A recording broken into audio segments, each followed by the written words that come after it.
नमस्कार, अभिवादन। मैं दुर्गेंद्र चौहान। राष्ट्रपिता महात्मा गांधी का आज शहादत दिवस है।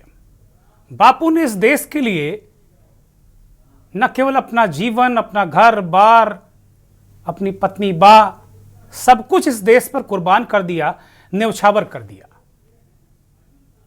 और फिर आज ही के दिन एक हत्यारे ने बापू की हत्या कर दी। बापू शहीद हो गए। बापू के प्राण इस देश को अर्पित हो गए। बापू ने अपने प्राण इस देश पर न्यौछावर कर दिए।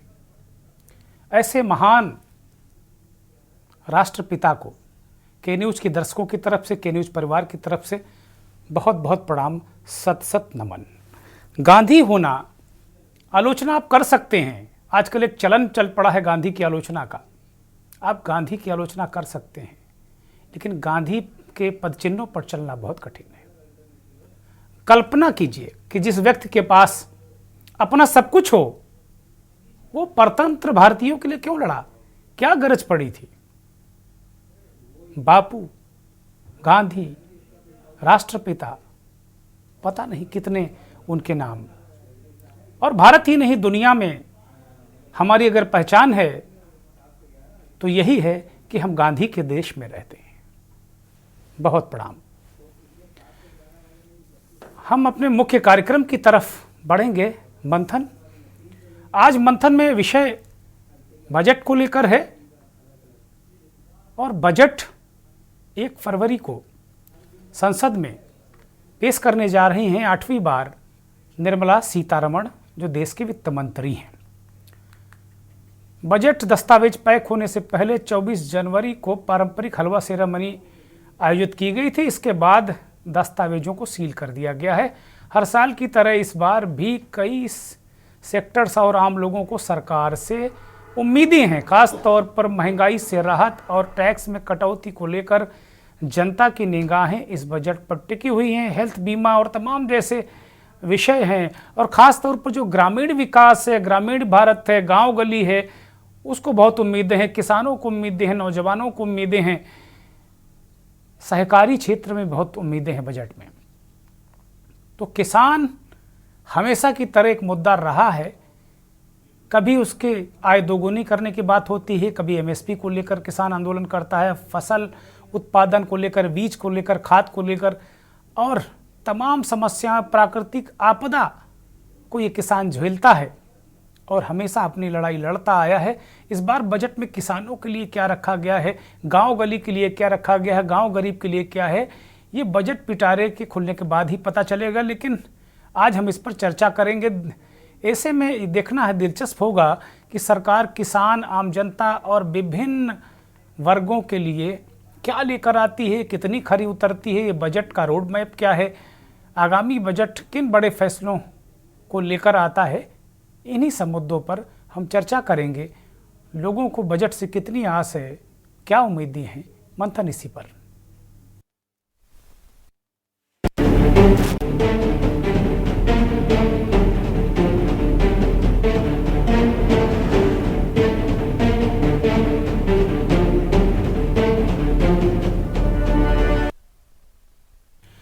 बजट में क्या खास, क्या है लोगों की आस, आज मंथन में इसी बात को लेकर हम चर्चा करने वाले हैं। लेकिन बहुत सारे जानकारियां कि पिछले बजट में क्या स्थिति थी, क्या किन सेक्टरों पर जोर दिया गया था और आगे क्या क्या लोगों की उम्मीदें हैं, वो सारी चीज़ें स्क्रीन पर लाई जाएं। बजट को लेकर जो भी चीज़ें चल रही हैं इस देश में, तैयारियां तो हो गई हैं, लेकिन कुल मिलाकर जो बजट है, ये जानकारी है आपके सामने, एक सामान्य जानकारी है जो सभी को लगभग पता है कि कब बजट पेश होगा, क्या होगा, क्या नहीं होगा। इसी तरीके से पिछले बजट में क्या स्थितियां, क्या परिस्थितियां रही, क्या हम खर्च कर पाए, क्या नहीं खर्च कर पाए। पेट्रोल डीजल की कीमतें घट सकती हैं, ये भी एक बात कही जा रही है। 10 लाख रुपए तक की सालाना इनकम टैक्स फ्री हो सकती है। पिछली बार भी इस तरह के कयास लगाए जा रहे थे, लेकिन ऐसा नहीं हुआ। पीएम किसान सम्मान निधि 6,000 से बढ़ाकर साल में 12,000 हो सकती है, ये भी बड़ी महत्वपूर्ण बात है। ग्रामीण इलाके के ग्रेजुएट युवाओं को इंटर्नशिप की बात है, ये भी महत्वपूर्ण बात है। मेडिकल कॉलेजों में 75,000 सीटें जोड़ने का भी रोड मैप हो सकता है इस बजट में। सस्ते घर खरीदने की जो प्राइस लिमिट है वो बढ़ सकती है। तो इस तरीके की बहुत सारी चीज़, मिडिल क्लास को इस बजट से काफ़ी उम्मीदें हैं। गांव गली की बात भी हो सकती है। पीएम किसान जो निधि है उसका जो है वो बढ़ाकर 60 से 1 लाख किया जा सकता है। इनकम टैक्स की धारा 80 की लिमिट 1.5 से 3 लाख हो सकती है। ये सब उम्मीदें हैं, कयास हैं, रोजगार के माध्यम बढ़ने की उम्मीद है। बहुत सारी चीज़ें हैं, बहुत उम्मीदें हैं और बजट बड़ा महत्वपूर्ण होता था। ऐसे अवसरों पर बजट को लेकर हम लोग चर्चा करते थे। कृषि खर्च अब 15% बढ़कर करीब $20 अरब करने की योजना है, यानी कृषि खर्च बढ़ सकता है। तो ये एक अच्छी बात हो सकती है। कृषि उत्पादनों का मूल्य निर्धारण हो सकता है। उर्वरा में स्मार्ट खेती और तकनीकी सुधार हो सकता है। जलवायु परिवर्तन से निपटने की बातें हो सकती हैं। तो ये बहुत सारी चीज़ें आपके सामने आ सकती है। कृषि और ग्रामीण विकास पर खास फोकस रहने वाला है। ये बात भी इस बजट में है। कृषि का लक्ष्य है वो 20 लाख करोड़, कृषि ऋण का जो लक्ष्य है वो 20 लाख करोड़ निर्धारित किया जा सकता है। तो बहुत सारा जो इस तरीके की चीज़ें हैं, कृषि के लिए डिजिटल तकनीक खेती में आ सकती है। तो आज जो हम इस चर्चा जो करने वाले हैं वो खेती को लेकर करने वाले हैं, सहकारिता को लेकर करने वाले हैं। खेती किसानी सहकारिता गांव गली, इसको लेकर हम ये चर्चा करने वाले हैं। हमारे साथ कुछ मेहमान जुड़ गए हैं। देश के जाने माने एग्री एक्सपर्ट, सहकार और सहकारिता और कृषि के क्षेत्र में लगातार वर्षों से काम कर रहे विनोद आनंद जी हमारे साथ जुड़ गए हैं। विनोद जी प्रधानमंत्री जी की हाई पावर कमेटी के सदस्य भी हैं और हाल में ही पुणे में ESG पर एक शानदार कॉन्क्लेव, ग्लोबल कॉन्क्लेव इसी विषय पर विनोद जी ने आयोजित किया और उस कॉन्क्लेव का मैं भी हिस्सा रहा। बहुत सारी चीज़ें मुझे भी सीखने को मिली। बहुत धन्यवाद विनोद जी, बहुत आभार आपका उस कॉन्क्लेव को आयोजित करने के लिए और आज हमारे साथ इस शामिल होने के लिए। बहुत आभार, बहुत प्रणाम, बहुत नमस्कार। ठाकुर गुनी प्रकाश किसान नेता हैं। दर्जनों बार किसानों की लड़ाई लड़ते हुए जेल गए, लाठियाँ खाई और मुकदमे इतने कि वो खुद भी नहीं गिन पा रहे थे। गुनी प्रकाश जी ने पुणे कॉन्क्लेव में बात कही थी कि इतने मुकदमे, उसके बाद संघर्ष करके किसानों की लड़ाई लड़ रहे हैं। गुनी प्रकाश जी भी MSP कमेटी के सदस्य हैं। संदीप मिश्रा हमारे साथ कांग्रेस के नेता प्रवक्ता जुड़े हुए हैं और अमित भारतीय जनता पार्टी के नेता हमारे साथ जुड़े हुए हैं। कुछ और मेहमान थोड़ी देर में प्रोफेसर प्रवीण त्रिपाठी हमारे साथ जुड़ेंगे जो, और अजय शुक्ल थोड़ी देर में वरिष्ठ पत्रकार जुड़ेंगे। आज बहुत एक्सपर्ट के साथ हम बैठे हुए हैं। चूँकि बजट को लेकर राजनीतिक लोग अपनी अपनी बातें रखते हैं, तो आज हमने 2 राजनीतिक मेहमानों को भी रखा है। विनोद जी से चर्चा की शुरुआत करेंगे। विनोद जी, बजट को लेकर बहुत सारी बातें अभी हमारी स्क्रीन पर चल रही थी। बहुत सारी उम्मीदें किसानों को हैं। तो सहकारिता, कृषि और गांव गली के लिए आप क्या उम्मीद करते हैं? और अगर पिछले बजट से तुलना करें तो हम किस दिशा में जा रहे हैं, किस दिशा में बढ़ रहे हैं? विनोद जी। बहुत बहुत धन्यवाद दुर्गेंद्र जी, और आपने ये चर्चा रखी आज और मुझे आमंत्रित किया। देखिए क्या है कि जिस प्रकार से वैश्विक व्यवस्था बदल रही है और उसका प्रभाव भारत की कृषि अर्थव्यवस्था पे किस प्रकार पड़ेगा, ये बजट में उसके समाधानों के प्रति रिफ्लेक्शन आपको मिलेगा। ये मैं आपको आश्वस्त करता हूं। जैसे गाड़ी कितनी भी महंगी हो, लेकिन अगर सड़क ठीक नहीं हो तो वो चल नहीं पाएगी। तो सहकारिता वही एक सड़क है, वही उस पूरी मूलभूत सुविधा को उपलब्ध करवाने का एक माध्यम है, जिसकी वजह से सहकार से ही सिद्धि होना ये तय है। और आपने विगत 2 वर्षों में जो बदलाव हुए हैं उसको आपने देखा होगा, समझा होगा। तो इन सारी व्यवस्थाओं में खास करके जो जिसका अभी तक करने के बाद भी, सारी पैसे खर्च करने के बाद भी किसानों को वापस उसका फायदा नहीं मिल पाता था, ये सहकारिता के 3 टियर स्ट्रक्चर में मिलेगा और मिल रहा है। इस पे और आगे मैं चर्चा करूं और बताऊं। विश्व के जितने भी भूभाग हैं जहां जहां पे अन्न का उत्पादन होता है, हमारे यहाँ उससे कम खर्चे में हमारे किसान और ज्यादा अच्छे क्वालिटी का उत्पाद बनाते हैं। जी परंतु अभी तक वैसी वैसी कोई व्यवस्था थी नहीं कि जो एक्सपोर्टर सेंट्रिक व्यवस्था थी। ये पहली बार किसान सेंट्रिक ऐसी व्यवस्था बनाई गई है।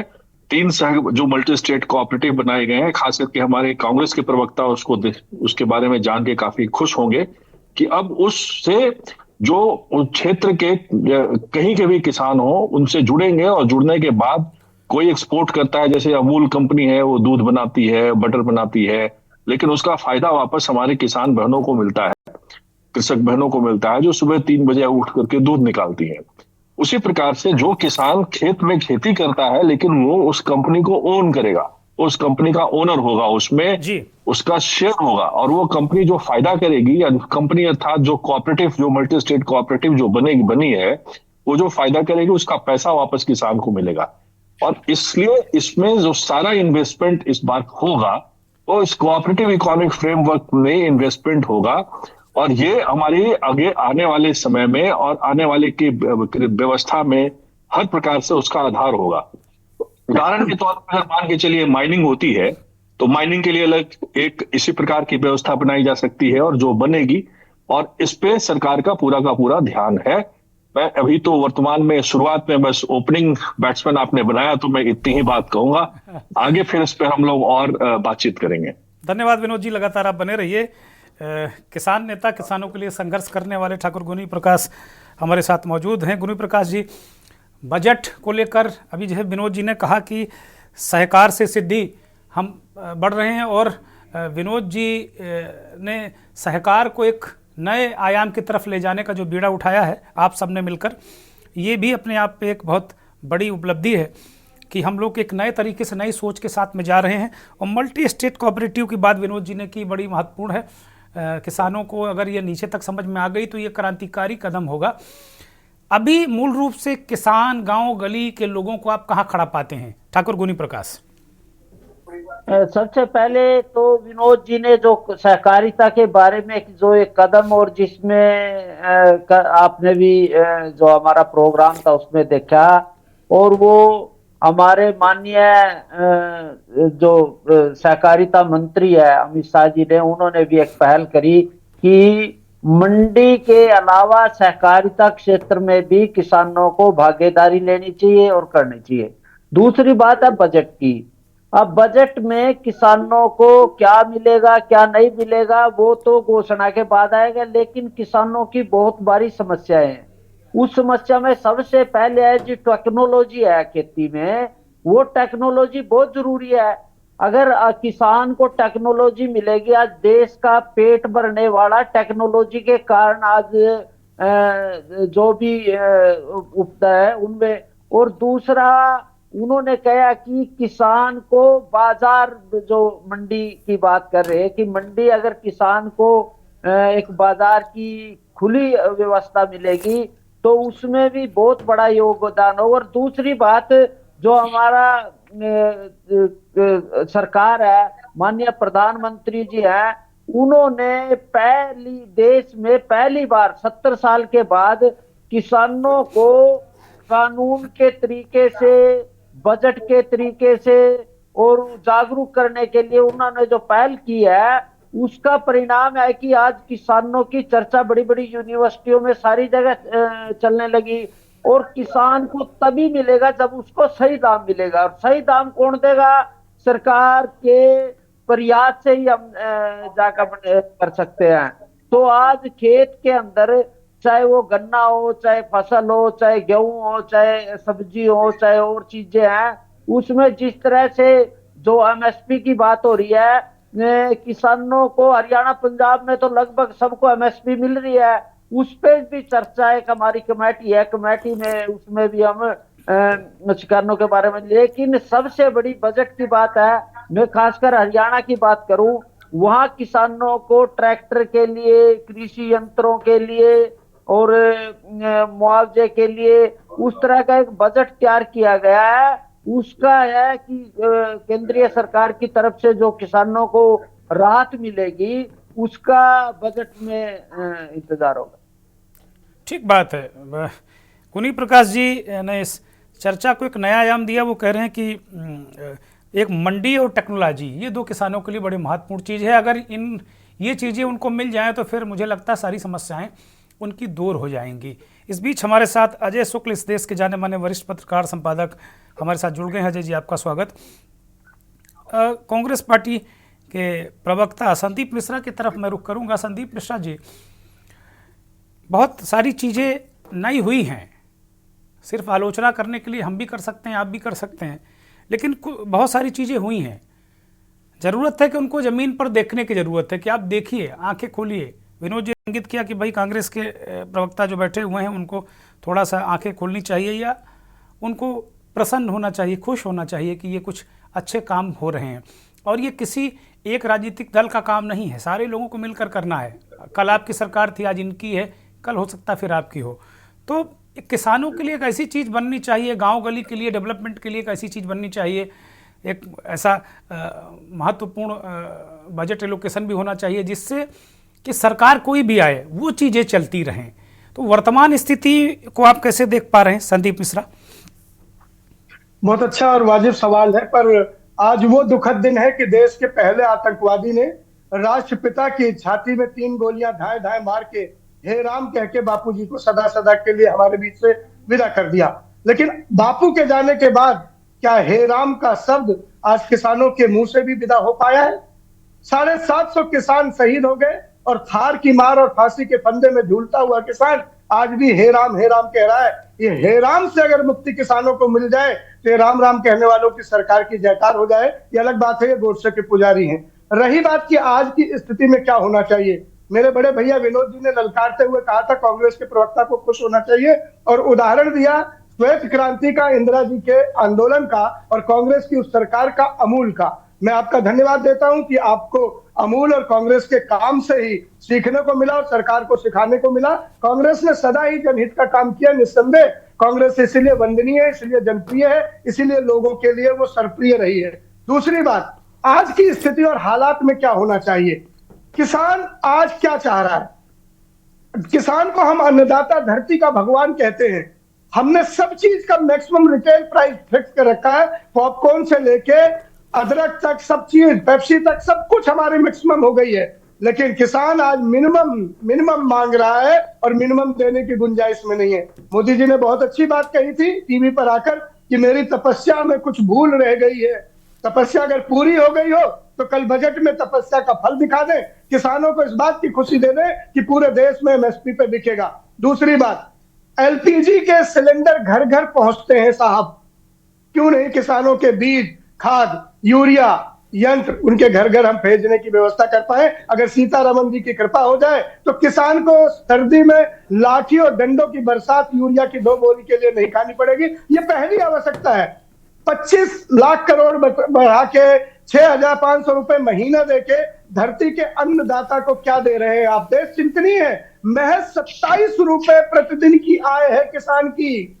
अन्न का देवता, धरती का देव, 27 रुपए में 5 बच्चों को दिन की रोजगार में मजदूर से भी कम किसान हो गया है, कर्मचारी से भी कम किसान हो गया है। 8वां वेतन आयोग आप ले आए मोदी जी, साधुवाद। किसानों के लिए भी ऐसा ही कुछ कर देते। ये फिटमैन फॉर्मूला लाके जो आपने 8वां वेतन आयोग लाया है, आपको क्यों नहीं दिखा कि 27 रुपए एक दिन में किसान के 5 लोग खा रहे हैं खाना? कब तक जिएगा किसान? कब तक जिंदा रखेगा धरती को किसान? कब तक भारत वालों का पेट भरता रहेगा किसान भूखे पेट रख के? मुझे उम्मीद है कि कल सीताराम जी का हृदय कुछ पसीजेगा, मोदी जी को कहीं याद आएगी तपस्या की बात और किसानों के मान सम्मान में कहीं वो बात होगी। धन्यवाद संदीप भाई, धन्यवाद संदीप भाई। इस बीच हमारे साथ एक और विशिष्ट मेहमान जुड़ गए हैं, प्रोफेसर प्रवीण त्रिपाठी जी। प्रोफेसर प्रवीण त्रिपाठी ने आईआईटी कानपुर से ग्रेजुएशन कंप्लीट किया अपना और आईआईएम अहमदाबाद से उन्होंने प्रबंधन की पढ़ाई की और वर्षों तक प्रोफेसर प्रवीण त्रिपाठी आईआईएम के विजिटिंग प्रोफेसर रहे। फाउंडर सीईओ हैं आप संज्ञान के, जो ये संस्था काम करती है, तमाम सीएनआरआई के लिए काम करती है, इनसाइड, और इसके अलावा जो सिक्योरिटी है, सिटीजन है, बहुत सारी चीज़ों के लिए काम करती है। प्रवीण त्रिपाठी जी आधार की, जो आधार को एक रूप देने वाली जो एक कोर बॉडी थी, उसके भी सदस्य हैं तो बहुत सारी देश की संस्थाएं और ग्रामीण भारत, गांव गली किसान इस पर लगातार काम कर रहे हैं। बहुत स्वागत प्रवीण जी, बहुत धन्यवाद, आभार, आपने हमें वक्त दिया। भारतीय जनता पार्टी के प्रवक्ता को मैं ये वक्त दे रहा हूं। बहुत सारे सवाल कांग्रेस के नेता ने उठाए, जवाब दीजिए। जी दुर्गेंद्र जी, एक तो सभी को नमस्कार। मुझे लगता है संदीप जी को छोड़ के बाकी जितने भी हमारे मित्र बैठे हुए पैनल पे, मैं सभी के साथ डिबेट कर चुका हूं।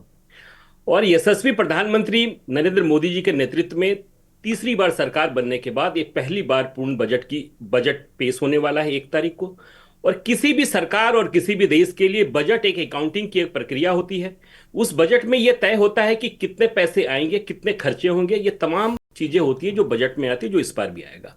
पिछली बार का बजट दुर्गेंद्र जी आपने देखा होगा कि सरकार ने जब बजट पेश किया था 2024 में, तो वित्त मंत्री निर्मला सीतारमण जी ने कहा था कि देश को 15,000 करोड़ अतिरिक्त आय की एक व्यवधान बनाया था 1 वर्षों में। हमें लगता है कि वो 1 तारीख को ये भी बताएंगे कि वो कितने आए और कितने खर्चे हुए और कहाँ हुए। देखिए, किसी भी देश के लिए 2 चीज बहुत महत्वपूर्ण होता है। एक तो संदीप जी जिस तरीके से कह रहे थे, हमें लगा कि संदीप जी की पार्टी नई पार्टी बनी है आम आदमी पार्टी की तरह, और कल पार्टी बनी है, आज ये प्रवक्ता बन गए। इनकी सरकार 70 वर्षों तक देश में रही है, और किसानों की जो आज स्थिति है, चाहे नौजवानों की जो स्थिति है, वो अगर सभी लोग अगर हमारी बात से सहमत होंगे, अगर कांग्रेस अच्छी की होती तो आज इस विषय पे हम चर्चा नहीं कर रहे होते किसानों नौजवान को लेके। देश की अर्थव्यवस्था के लिए किसान और नौजवान दोनों बहुत महत्वपूर्ण होते हैं। और हमें यह लगता है कि 1 तारीख को जो बजट आने वाला है, उस बजट में नौजवानों के लिए जो पिछले बार जो नौकरियों के लिए तमाम सुविधाओं के तहत कितनी नौकरी दी जाएगी युवाओं को, उसके लिए जो काम किया गया था वो भी हमें लगता है वित्त मंत्री जी बताएंगे। और नए सृजन कैसे होंगे नौकरी में, वो भी बताएंगे। आज आजादी के 76 वर्षों में आपने, विनोद जी सही कह रहे थे कि पहली बार ये हमारी सरकार बनी। सरकार विगत 11 वर्षों से है, और लगातार जिस तरीके से सहकारिता को लेकर विगत 2 वर्षों में केंद्र सरकार ने जो काम किया है, उसकी कितनी भी तारीफ की जाए दुर्गेंद्र जी, वो बहुत ही सराहनीय है। और एक एक किसानों को आज मोदी जी ने कहा था कि हम किसानों की आय दोगुनी करने के लिए हम कृत संकल्प है और लगातार उसमें प्रयास कर रहे हैं। निश्चित तौर पे हमने किसानों के लिए जो काम किया है, आज भी हम अपने काम से संतुष्ट नहीं है, और हर किसान के यहां हम पहुंचना चाहते हैं। और हमारा ये बजट जो लक्ष्य होगा, ये अंतिम पायदान पे वो व्यक्ति खड़ा हो जो बजट और तमाम सुविधाओं से वंचित है, उनको कैसे हम उन तक अपनी सुविधाएं पहुंचाएं। ये हमें लगता है कि आगामी 1 तारीख को बजट आ रहा है, युवाओं, नौजवान और तमाम देश के लोगों के लिए एक बहुत ही मिडिल क्लास फैमिली के लिए, जो आज तक किसी सरकार ने नहीं किया। हमारी सरकार विगत 11 वर्षों से काम कर रही है, पहले भी 5 साल हमारी सरकार रही है, और मिडिल क्लास को कभी किसी पॉलिटिकल पार्टी ने जो नहीं देखा। हमें लगता है कि यह बजट मिडिल क्लास के लिए बहुत ही महत्वपूर्ण होगा, और उनके लिए सृजन के लिए ये नया बजट नया आयाम लेकर आएगा। बहुत आप वो कहते हैं ना कि भाई कोई अच्छी बात अगर अच्छी लगती है तो कहते हैं आपके मुंह में घी शक्कर। हम सब लोग भी लोअर मिडिल क्लास के लोग हैं, तो ईश्वर करे जो आप कह रहे हैं वो माँ सरस्वती आपकी जिह्वा पर विराजमान हो, और ऐसा ही हो, क्योंकि हम सब मिडिल क्लास के लोग हैं और वास्तव में सही मायने में दिक्कत में हैं। निश्चित। हमारे साथ अजय शुक्ल जी भी जुड़े हुए हैं, प्रोफेसर प्रवीण त्रिपाठी भी जुड़े हैं। मैं चाहता हूं कि एक बार प्रोफेसर प्रवीण त्रिपाठी के ले लूं, फिर ओवरऑल अजय जी पर हम जाएंगे। प्रोफेसर त्रिपाठी जी, आप गांव के रूरल डेवलपमेंट के लिए और तमाम कृषि को लेकर आप काम कर रहे हैं। वैसे तो आपका जो कैनवास है बहुत विशाल है, और तमाम क्षेत्रों में मैं देख रहा था आपका प्रोफाइल, तो ऐसा कोई क्षेत्र है नहीं जिसमें आपने काम ना किया हो, बहुत जो महत्वपूर्ण कोर हैं। लेकिन गाँव गली की जरा स्थिति, रूरल डेवलपमेंट की स्थिति, किसानों की बात, ये कहाँ तक अभी तक पहुँची है? किसान कहाँ खड़ा है, गांव गली का आदमी कहाँ खड़ा है, और आने वाले बजट में आपको दिख क्या रहा है, और पिछला बजट से अगर तुलना करेंगे तो वो क्या स्थिति परिस्थिति बनती है? प्रोफेसर त्रिपाठी, अनम्यूट करिए कृपया। दुर्गेंद्र जी, धन्यवाद अपने कार्यक्रम में बुलाने के लिए। नमस्कार। मैं थोड़ा 2 कदम पीछे चलना चाहूंगा। जरूर। अगर वो 2 कोविड के वर्ष देखें तो उनमें अपनी अर्थव्यवस्था का जिस भाग ने सबसे ज्यादा हमारी रीढ़ की हड्डी बन के काम किया वो कृषि था। और अगर हमारे गांव के किसान उस समय हमें भोजन न प्राप्त कराते, अपनी सारी रिस्क, अपने जीवन को रिस्क पर लेकर के भी उन्होंने खेत में गए, अनाज उत्पादन पैदा किया। यही नहीं, इन पूरे आर्थिक उन्नति का 70% जी सिर्फ कृषि से आया उन 2 वर्षों में। जी तो इससे यह सिद्ध होता है कि हमारी कृषि ही एक ऐसी चीज है जो आपदा की स्थिति में हमारी रीढ़ की हड्डी है। अब वो समय आ गया है जब आपदा चली गई है जी और हम अपना आभार उन लोगों के प्रति व्यक्त करें जिन्होंने कठिनाई के समय हमको अपने कंधे पर बिठाया। गुड। और अगर इस बजट में हम वो नहीं कर पाए तो हम किसानों के प्रति अपनी मतलब सेंसिटिविटी तो क्या बताएं, लेकिन अपनी समरसता भी शायद नहीं दिखा पाएंगे। जी लेकिन ये तो मतलब मैंने इसलिए कहा जिससे एक परिप्रेक्ष्य में हम बात करें, लेकिन वास्तविकता यह है कि इस सरकार ने किसानों के लिए बहुत काम किया है। जी प्रधानमंत्री का ये कहना कि हम 5 वर्षों में किसानों की आय दूना करेंगे और उसी के अनुसार हर बार उनका एमएसपी में पहले कभी भी आपके पिछले 10 वर्षों का रिकॉर्ड लीजिए, प्रति वर्ष एमएसपी में जितनी वृद्धि हुई है उससे 3 गुना या 4 गुना वृद्धि जो है इस सरकार ने किया है।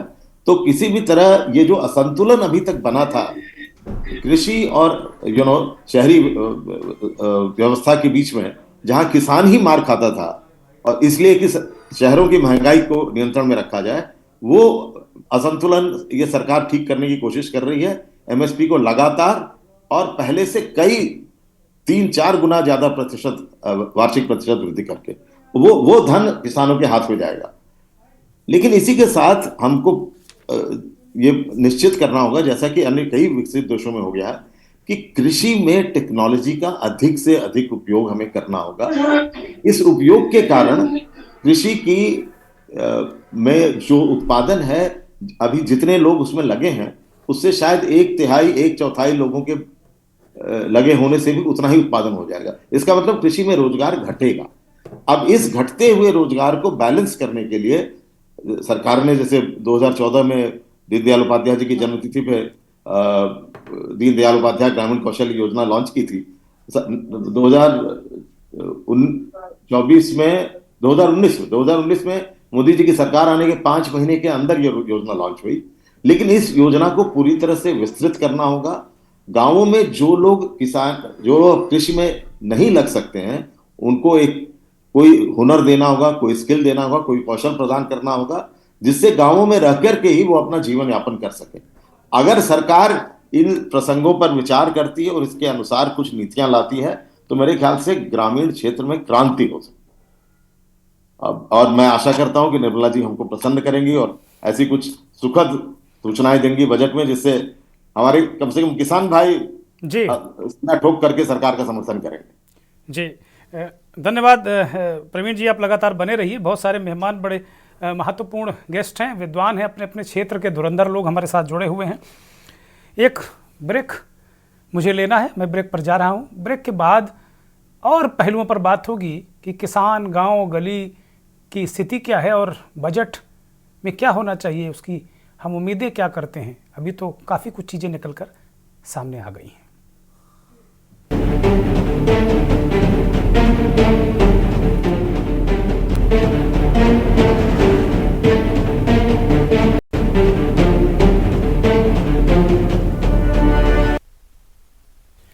ब्रेक से वापस आ गए हैं। ब्रेक से पहले की चर्चा में एक बात साफ तौर पर निकल कर आई। तमाम एक्सपर्ट्स ने भी इस बात को कहा कि पिछले 5 वर्षों में नरेंद्र मोदी की सरकार ने कृषि और सहकारिता के क्षेत्र में काम किया है, इसमें कहीं कोई संदेह नहीं है और उसको कोई दरकिनार कर नहीं सकता, उसको कोई नेगलेक्ट कर नहीं सकता। लेकिन प्रोफेसर प्रवीण त्रिपाठी एक एक्सपर्ट हैं, विशेषज्ञ हैं, उन्होंने साफ तौर पर कहा कि भाई जो कोरोना के दौरान टोटल जो हमारी आय है उसका 70% कृषि से आया, मतलब 70% मसला जो था वो कृषि ने साथ कर रखा।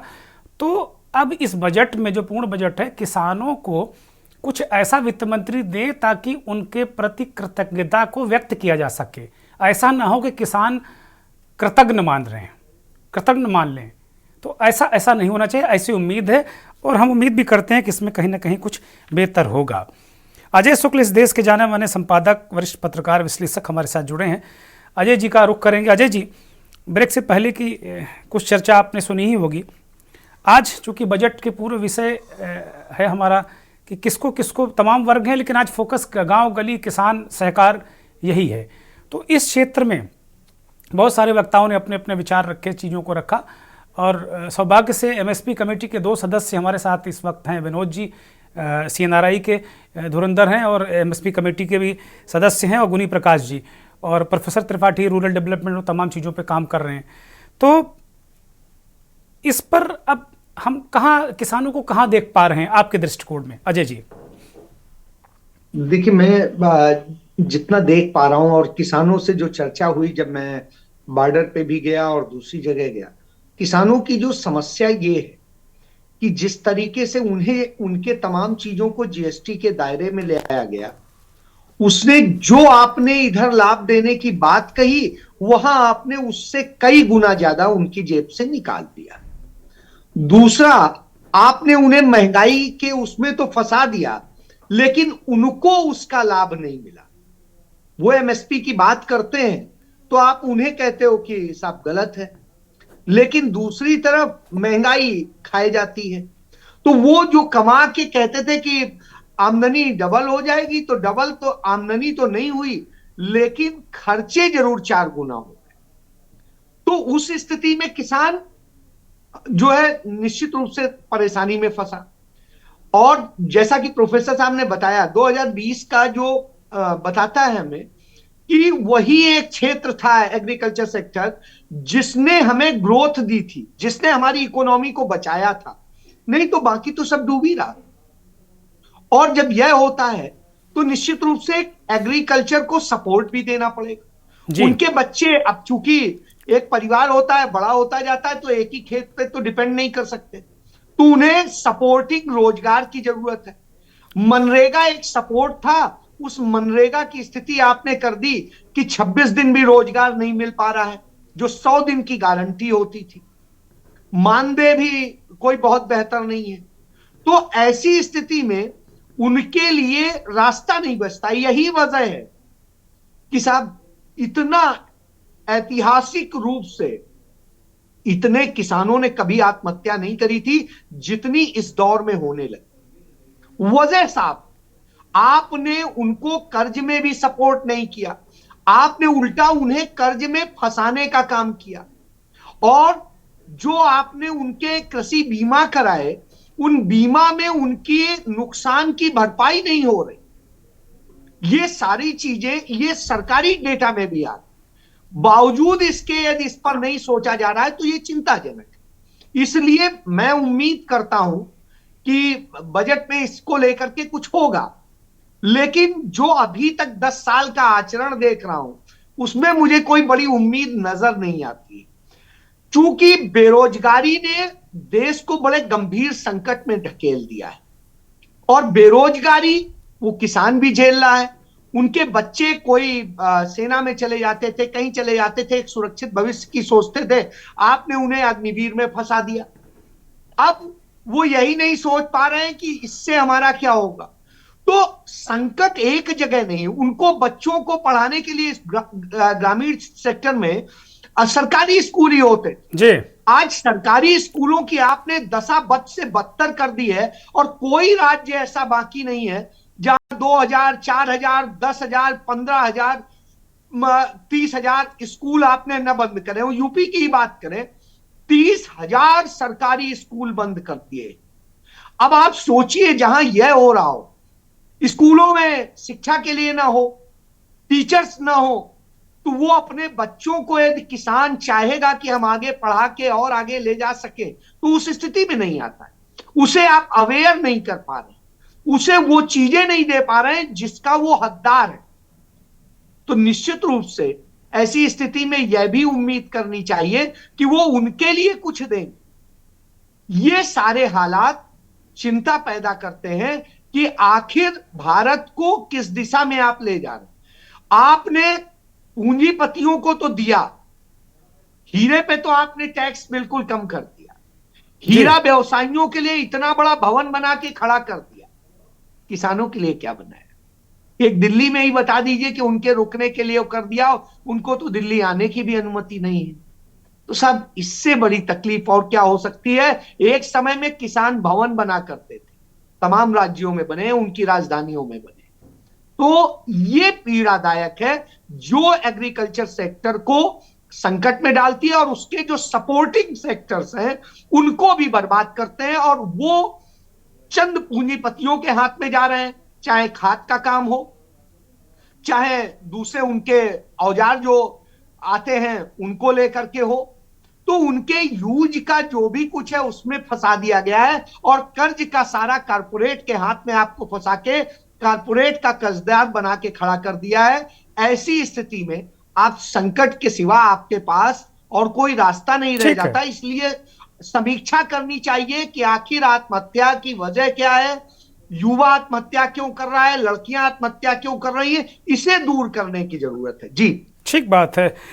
ये एक सवाल बनता है गुनी प्रकाश जी से, फिर उसके बाद मैं विनोद जी के पास जाऊंगा। विनोद जी कुछ कहना भी चाह रहे हैं। गुनी प्रकाश जी, अजय शुक्ल ने एक खाका खींचा है पूरा। वो कह रहे हैं कि भाई आपने कहा टेक्नोलॉजी की ज़रूरत है, वो कह रहे हैं कि तमाम चीज़ों में जीएसटी लग गया है, जो उनके सहायक चीज़ें हैं किसानों को जो उनमें जीएसटी लग गया है। जो अभी प्रोफेसर साहब ने कहा कि जब डेवलपमेंट होगा, विकास होगा, तो उसमें कुछ रोजगार कम होंगे, तो उन रोजगारों की भरपाई कैसे होगी? ये 2-3 बड़े ज्वलंत प्रश्न हैं गुनी प्रकाश जी। हाँ जी साहब, मैं थोड़ा सा पीछे जाना चाहूँ। पहली बार पंडित जवाहरलाल नेहरू जी ने एक कानून बनाया था 9 शेड्यूल में, जरूरी वस्तु अधिनियम। उसमें व्यापारी के लिए खुली छूट थी और किसान के लिए पाबंदी थी कि आप अपनी फसल की कीमत सरकार तय करेगी। उसके बाद माननीय प्रधानमंत्री जी ने पहली बार 3 कृषि कानून लाए थे। 3 कृषि कानून थे क्या? उसमें किसान को बाजार की बात थी, उसको फूड प्रोसेसिंग की बात थी, बाजार उनकी रोजगार की बात थी, उन्हें खुले बाजार में जाने की। अब आप उसके बाद सरकार ने अभी ड्राफ्ट भेजा सभी राज्य सरकारों को। उसमें क्या लिखा है? उसमें लिखा है कि पहले ये तय करो कि किसान को मंडी चाहिए, बाजार चाहिए, खुली व्यवस्था होनी चाहिए। ड्राफ्ट भेजा। उसके बाद उन्होंने कहा फूड प्रोसेसिंग है, जो सबसे बड़ी थी कि जो हम पैदा करते हैं उसको फूड प्रोसेसिंग में अगर हम उसका रूप करके, जैसे मेरा धान है उसको चावल बना के बेच सकता हूं, मैं गेहूं उसका आटा बेच सकता हूं। उस तरह के उद्योग गांव में लगने थे। और उन्होंने ये भी कहा था कि कोल्ड स्टोर है जिसमें हमारी सब्जी भी होगी, बाग भी होगा, दूसरे तरह के। और उसी के लिए कुछ सरकार में किसी का आरोप नहीं लगाता, उन्होंने विरोध किया। मंडी व्यवस्था क्या है? मंडी व्यवस्था सर चौधरी चरण सिंह ने अपनी इंडियन इकोनॉमी में क्या कहा था कि अगर एमएसपी रहेगी सब किसान तो मरेगा, देश भी मरेगा। सबसे ज्यादा उन्होंने कहा था कि मंडी, मैं ही बताऊं, मैं अगर फसल लेके जाता हूं, मैं अपने आढ़ती के मार्फत बेचता हूं किसी कमीशन एजेंट के, और वहां मैंने उससे कुछ पैसे ले लिए, मैं अपनी फसल आढ़ती के अलावा कहीं बेच नहीं सकता। और उसमें उन्हें नमी के नाम पे 200 से 250 रुपये सरेआम काट लिए गए। जो ये व्यवस्था है, अब ये कह रहे कि सिलों में बचेगी। अगर मंडी के अलावा मंडी रहेगी, बाजार भी रहेगा। बाजार आज क्या है? गेहूं का रेट हमारा क्या 2275 रुपए, आज गेहूं का रेट 3500 रुपए है। तो उसपे तो कोई रोक नहीं है, उसमें से व्यवस्था करनी है। मैं कह रहा किसान को सरकार ने एक पहल करी कि उसको बाजार, उसके मंडी के अलावा बाजार होना चाहिए, फूड प्रोसेसिंग होनी चाहिए। अगर उसका कोई विरोध, मैं कह रहा किसान की आत्महत्या क्यों हो रही? वो इसलिए हो रही मंडी तंत्र के कारण हो रही है, क्योंकि किसान मंडी का बंधुआ मजदूर है आढ़ती का। वो अपनी फसल अपने अलावा एक पड़ोसी आढ़ती के पास भी नहीं बेच सकती। इस तरह के जो मंडी के कानून है, उन मंडी के कानून में किसान को बंधक बनाया हुआ है। ठीक बात है, आजादी। हाँ जी ठीक बात है। गुनी प्रकाश जी ने कहा कि मंडी के कानून जो है वो बंधक बनाए। मुझे लगता है दुर्गेश जी, इसमें एक लाइन में बोलना चाहूंगा। जी बोलिए बोलिए बोलिए। मुझे लगता है गुनी प्रकाश जी एक पक्षी बात बता रहे हैं। मंडी में बेचने की भी Yes. आपको स्वतंत्रता है, आप जाकर के जो वैसे तमाम बनिया है या और कोई है जहां आपको उचित लगता है वहां बेच दीजिए। सरकार नहीं, एक मिनट सरकार साहब। जो रेट नहीं। सरकार जो रेट तय करती है, सरकार उस पर ये क्यों नहीं कर रही है कि उससे नीचे नहीं खरीदेंगे? आप इससे क्यों डर रहे हैं? सबसे बड़ी बात, आप वकालत ये कौन डर कौन रहा है? ये कौन कर रहा है? ठीक है विनोद जी, विनोद जी, विनोद जी, विनोद जी,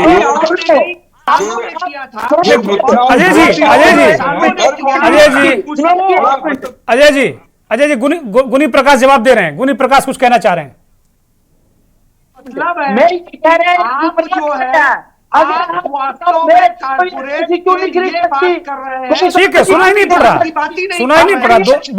बारी बारी से दोनों लोगों की बातें सुनाई नहीं पड़ रही। हाँ, गुनी प्रकाश जी कुछ कहना चाह रहे हैं, फिर विनोद जी के पास जाते हैं। विनोद, हाँ साहब, एक मिनट विनोद जी से मैं ये कह रहा, 3 कृषि कानून और साहब ड्राफ्ट में कहा कि कोई एजेंसी क्यों नहीं खरीद सकती, ठेलों वाला क्यों नहीं खरीद सकता, मैं अपना माल किसी व्यापारी को क्यों नहीं। अब मैं आपको बताऊं, हमारी बासमती है, बासमती के दाम तब बढ़ेंगे जब सऊदी अरब में मांग होगी। ठीक है, तो व्यापारी के लिए, ठीक है विनोद जी, ठीक है गुनु जी, ठीक है, पूरी बात आ गई। विनोद जी बोलिए। सारी बातें बताई। मैं पहले 2-3 बातें पॉइंट टू पॉइंट कहूंगा कि समय की कमी होगी सबके पास में। सबसे पहले यह है कि श्वेत क्रांति कोई इंदिरा गांधी जी ने शुरू नहीं किया था, ये सरदार पटेल जी ने शुरू किया था और उसके बाद त्रिभुवन दास पटेल जी ने अमूल की स्थापना की थी। तो ये देश से गलत झूठ बोलते आए हैं, अभी तक बोल रहे हैं और आगे भी बोलना चाहते हैं, तो थोड़ा बंद करें उसको। पहली बात तो ये हो गई। दूसरी बात यह है कि ग्राम स्वराज्य की बीजेपी के थे। अरे भाई शांत रहो, एक मिनट, मैं मौका दूंगा संदीप, मैं मौका दूंगा। मुझे लगता है कि एक दूसरे की बात शिष्टता से सुननी चाहिए, प्लीज। संदीप जी, हाँ बोलिए। विनोद जी बोलिए। बड़ी अच्छी चर्चा चल रही, इसको डिरेल मत करिए please. Vinod ji, Sandeep please, Sandeep no, बोलने दीजिए ना, आपकी बारी आएगी, मैं आपको समय दूंगा, ठीक है। आवाज बंद करिए। नो, ऐसे चर्चा नहीं चलेगी ना। Sandeep Mishra please, Sandeep ji no, Sandeep Mishra please, Sandeep Mishra भाई, ये कोई तरीका नहीं है। बंद करिए आवाज, संदीप की आवाज बंद करिए। गलत तरीका है। जब अभी संदीप, मैं आपको मौका दे रहा हूं, विनोद जी को बोलने दीजिए, वो आएंगे तो आप अपनी बात रखिएगा। बोलिए विनोद जी। मुझे विनोद जी बोलिए। दीजिए, उसके बाद कुछ बच जाएगा तो बताइएगा। फिर विनोद जी बोलिए, जवाब दे लेने दीजिए। अगर जानकारी नहीं हो तो उसकी जानकारी ले लीजिए। किसानों को बरगलाइए मत, देश से झूठ मत। विनोद जी बोलिए, विषय पर आइए। विनोद जी विषय पर आइए। विनोद जी बोलिए। है कि जैसा गुनी प्रकाश जी कह रहे थे कि 5 किलो अनाज, 5 किलो गेहूं और 5 किलो धान पंजाब से हरियाणा ले जाकर के दिखा दीजिए, आपके ऊपर स्मगलिंग का एक्ट लगेगा। ये 9th शेड्यूल में डाला हुआ है। और प्रधानमंत्री जी जवाहरलाल नेहरू ने कहा था everything can wait but not agriculture. किया क्या एग्रीकल्चर के लिए? सबसे ज्यादा इन्वेस्टमेंट अगर एग्रीकल्चर पे हो रहा है तो पिछले 10 वर्षों में हुआ है। आंकड़े हैं इसके, तथ्य इसके हैं। 1,60,000 करोड़ रुपए का बजट है कृषि का, और किसी में हिम्मत नहीं थी कि आज तक कि कृषि में इतना बड़ा इन्वेस्टमेंट करता। रूरल डेवलपमेंट मिनिस्ट्री पे देखिए, बाकी जितने भी डेवलपमेंट डिपार्टमेंट है सबका जोड़ लीजिए, पिछले 10 साल में कितना इन्वेस्टमेंट हुआ है। रही बात की किसानों की, किसान सबसे बड़ा टैक्स पेयर है दुर्गेश जी, इस बात को हमको समझना होगा जी। और किसान को वापस क्या दिया जा रहा है, किस तरीके से दिया जा रहा है, उसकी उसका एक रचना होता है, उसका एक तरीका होता है। उस तरीके को इख्तियार करने का जो प्रक्रम है वो सहकारिता है। सहकारिता वो नहीं है जो अभी रजिस्ट्रार के चुंगल में फंसा करके कांग्रेस पार्टी वाले और पहले पूर्व में जितने लोग थे उन्होंने रखा। पहली बार सहकारिता को का लिए डेडिकेटेड मिनिस्ट्री बनी है और 2 साल में 52 बदलाव किए गए हैं। 3 मल्टी स्टेट कोऑपरेटिव नए बनाए गए हैं, एक एक्सपोर्ट के ऊपर, एक सीड्स के ऊपर और एक नेचुरल फार्मिंग के ऊपर। तो किससे झूठ बोलना चाहते हैं? देश को बरगलाइए मत, देश से झूठ मत बोलिए। रही बात आत्महत्या की, कोई किसान आत्महत्या फिलहाल आज की तारीख में उस मजबूरी से नहीं कर रहा है जिस प्रकार से आपने एक नेटवर्क तैयार किया हुआ था, फाइनेंशियल इंक्लूडेड नहीं थे वो। आज तक किसानों का बैंक अकाउंट तो खोला नहीं था आपने, पहली बार तो करोड़ों बैंक अकाउंट खुले हैं। तो जो समस्या आपने सड़ा करके पिछले 70-80 सालों में रखी हुई थी, वो 2 दिन में तो सुधार नहीं हो सकता ना कि कोई डुगरी बजाया और 2 दिन में हो गया। समाधान होगा, थोड़ा धीरज रखिए शुक्ला जी, बहुत अच्छे से समाधान इसका हो रहा है। और जो प्रति व्यक्ति आय है वो बढ़ रही है। गांव में जो रोबस्ट डिमांड है, प्रवीण त्रिपाठी जी इसके ऊपर पूरा रिसर्च, उन्होंने पूरा जीवन दिया है। गांव में डिमांड रोबस्ट है। कौन खरीदने वाला है? किसान खरीदने वाला है, गांव में रहने वाले जो किसान है, और उनको वहीं इन सिटू एम्प्लॉयमेंट मिल रहा है। इसलिए सभी लोग खुश हैं। आप बेकार में एक रिटोरिक बना रहे हैं कि बहुत तकलीफ है इस देश में, बहुत दुख है इस देश में। ऐसा दरअसल है। ठीक और सारी चुनावी नतीजों में वो रिफ्लेक्ट हो रहा है। आगे भी आपको दिल्ली में वो दिख जाएगा। ठीक है, इंतजार कीजिए 8 तारीख का। ठीक है Vinod ji, thank you. Sandeep Mishra respond करिए, कुछ कहना चाह रहे थे, बोलिए। अनम्यूट करिए संदीप मिश्रा, अनम्यूट करिए, हम सुन नहीं पा रहे हैं। मैं अनम्यूट हूं, आपके वहां से अनम्यूट नहीं है। नहीं बोलिए, आ रही आवाज। हाँ। मैं ये कह रहा हूं, क्या सारा विद्वान परिषद यहाँ बैठा है? ये सच नहीं है कि पूरे 100% देश का पेट किसान भरता है?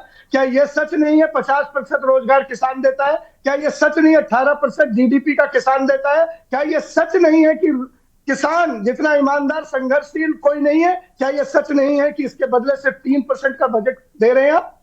क्या एहसान कर रहे हैं? 1,25,000 करोड़ का पिछला बजट था, 25 लाख करोड़ बढ़ा के क्या एहसान किया? 3% बढ़ा दिया आपने, क्या किया?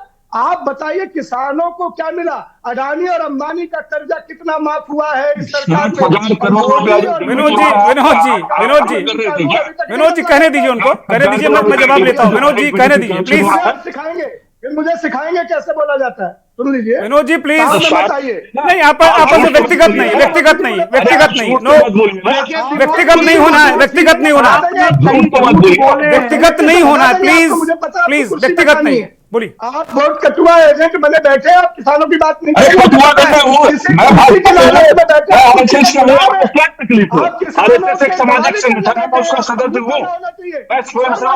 समस्या क्या है? पूरी बात सुनिए मेरी। आप दलाल हैं किसानों के, किसानों का हित का अनहित। नहीं, गलत बात संदीप। नो संदीप, किसी को कोई हक नहीं किसी को दलाल कहने का। नो, गलत बात, गलत शब्दों का प्रयोग नहीं ना। मैं इसको अलाउ नहीं करूंगा, कि कौन किसका दलाल है, ये बिल्कुल अलाउ नहीं करूंगा। गलत बात, अनम्यूट करिए। इसको कहां पहुंचा दिया? गलत है, गलत बात बिल्कुल नहीं। किसी को आप शब्दों का इस्तेमाल नहीं होगा। मेरी डिबेट ऐसी नहीं चलती है। हमारे कार्यक्रम में बहुत विद्वान लोग हैं, और उनके सामने ऐसी बातें करना ठीक नहीं भाई। ये देश सुन रहा है आपको, करोड़ों लोग देख रहे हैं, करोड़ों लोग देख रहे हैं भाई। ठीक है, ओके, ठीक है संदीप, ओके, आपकी बात आ गई। बीजेपी के नेता रिस्पॉन्ड करिए, बोलिए। देखिए दुर्गेंद्र जी, जिस तरीके से दीपक जी परेशान होके बोल रहे हैं, हमारे कांग्रेस के मित्र संदीप जी, संदीप जी, इतनी व्याकुल भारत होने की आवश्यकता नहीं है। कोई आदमी प्रश्न पूछ रहा है, उसका सही जवाब दीजिए। आपसे प्रश्न पूछे जाएंगे, आपने 60 वर्षों तक देश को क्या है, संदीप जी अपना देश जान रहा है।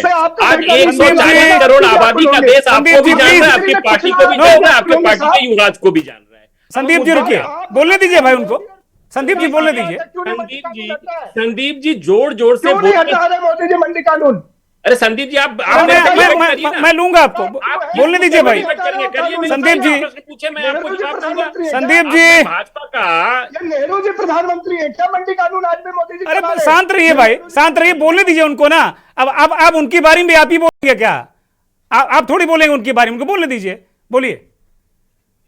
हमें लगता है कि जो आगामी 1 फरवरी को बजट आना है, निश्चित तौर पे पूरे 140 करोड़ देश की जनता टकटकी लगाए बैठी है, और विगत 11 वर्षों से हमारी केंद्र में सरकार है। और हमने जो, चाहे वो किसान हो, नौजवान हो, चाहे वो नए रोजगार सृजन की बात हो, चाहे टैक्सेशन की बात हो, स्लैब बढ़ाने की बात हो, और टैक्स में छूट देने की बात हो, रोजी रोजगार की बात हो, युवाओं को 10 लाख रुपए लोन देने की बात हो, शिक्षा में, अभी जिस तरीके से अजय शुक्ला जी बोल रहे थे शिक्षा की बात को लेकर, तो दुर्गेंद्र जी बताना चाहता हूं कि 2024 के बजट में नियर अबाउट 11.11 लाख करोड़ रुपए खर्च किए गए थे सिर्फ एजुकेशन के मुद्दे पर। अब पता नहीं अजय जी कैसे बता रहे हैं उत्तर प्रदेश में कहां स्कूल बंद हुए।